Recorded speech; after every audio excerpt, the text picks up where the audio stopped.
کسی نے سلطان محمود غزنوی سے یہ بات کہی، اللہ اکبر، کہ آپ کا نالائق بھتیجا میرے گھر میں گھس آتا ہے۔ یہ بات کسی بڑھیا نے کہی حضرت سلطان غزنوی سے کہ آپ کا نالائق بھتیجا میرے گھر میں گھس آتا ہے اور میری بیٹی جوان ہے، بس اس کے آگے میں کچھ نہیں کہنا چاہتی۔ تو حضرت نے فرمایا کہ جب وہ بدبخت دوبارہ تمہارے گھر میں آئے تو مجھے فوری اطلاع کر دینا، اور اپنا خصوصی کوئی کوڈ ورڈ دیا کہ جب اس کے ساتھ تو آئے گی تجھے کوئی میرے تک پہنچنے میں رکاوٹ نہیں بنے گا، تو پھر میں انصاف کے تقاضے پورے کروں گا۔ 2-3 دن گزرے، بڑھی آ گئی، رات کا موقع تھا، سلطان اٹھا، تلوار لی اور ساتھ چل پڑا۔ بڑھیا کے گھر میں داخل ہوا، داخل ہوتے اس نے کہا کہ چراغ گل کر دیا جائے۔ چراغ گل کر دیا گیا تو اس نے جا کے اس نوجوان کی گردن کاٹ دی۔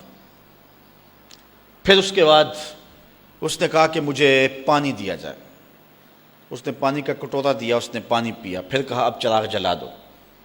جب چراغ جلایا گیا تو اس نے لاش کو دیکھا اور کہا الحمدللہ۔ بڑھیا نے کہا کہ مجھے بتائیں کہ آپ نے یہ 3 کام بڑے عجیب کیے ہیں، جب آئے ہیں تو چراغ بند کروایا ہے، پھر پانی مانگا ہے، اور پھر الحمدللہ کہا ہے۔ تو بادشاہ نے ٹالا، کہا کہ اس راز کو راز رہنے دیا جائے، لیکن بڑھیا ضد کر گئی۔ تو بادشاہ نے کہا سنو کہ تم نے کہا تھا کہ آپ کا بھتیجا ہمارے گھر میں گھس آتا ہے اور میری بیٹی جوان ہے، تو جب میں تمہارے گھر داخل ہوا تو میں نے چراغ اس لیے بجھوا دیا تھا کہ کہیں عدل کے تقاضے پورے کرنے میں رکاوٹ نہ بنے اور بھتیجے کا چہرہ مجھے انصاف کرنے سے روک نہ دے، تو میں نے اس لیے چراغ بجھوا دیا۔ کہا بات سمجھ آ گئی۔ تو کہا آپ نے جب چراغ بعد میں روشن کروایا تو الحمدللہ کیوں کہا؟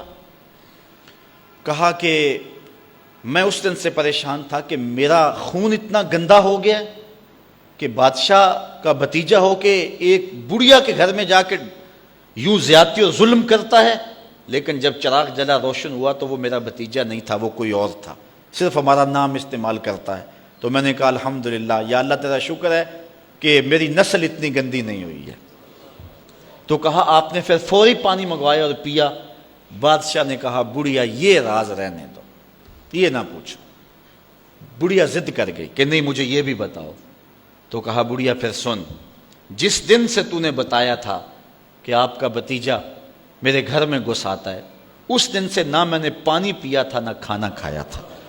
میں نے کہا تھا جب تک ظالم کو کیفر کردار تک نہیں پہنچا دیتا اتنی دیر تک نہ کھانا کھاؤں گا نہ پانی پیوں گا۔ اب ظلم کا انجام تو نے دیکھ لیا، اب میرا اتنا حق تو بنتا تھا کہ 2 گھونٹ پانی کے پی لو۔ تو آج نام بھی تو انہی کا باقی ہے، آج ذکر بھی تو انہی کا باقی ہے، جن لوگوں نے عدل و انصاف کے بخیے ادھیڑ کے رکھ دیے پھر حرف غلط کی طرح مٹ جاتے ہیں، ان کی قبروں کے نشان بھی باقی نہیں رہتے ہیں۔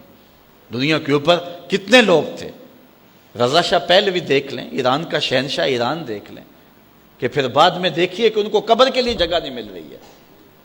تو جنہوں نے عدل کیا، جنہوں نے انصاف کیا، تو زمانے کے اوپر نام انہی کا رہتا ہے، اور کسی ملک میں کسی جگہ پہ عدل و انصاف سے ہی ملک اور وطن قائم رہتے ہیں۔